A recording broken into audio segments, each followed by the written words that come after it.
अंडा मसाला चवीला इतकं भारी लागत होतं आणि आज घरच्या निकीने अजिबात सुट्टी दिली नाही. ऊन चपात्या बरोबर जो दणका दिलाय शेवटच. मग या की खायला.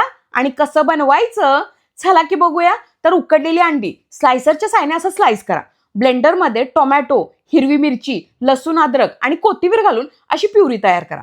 आता एका पॅनमध्ये तेल तापल्यानंतर मी दाखवले तेवढे सगळे खडे मसाले, कांदा घालून असं परतून घ्या.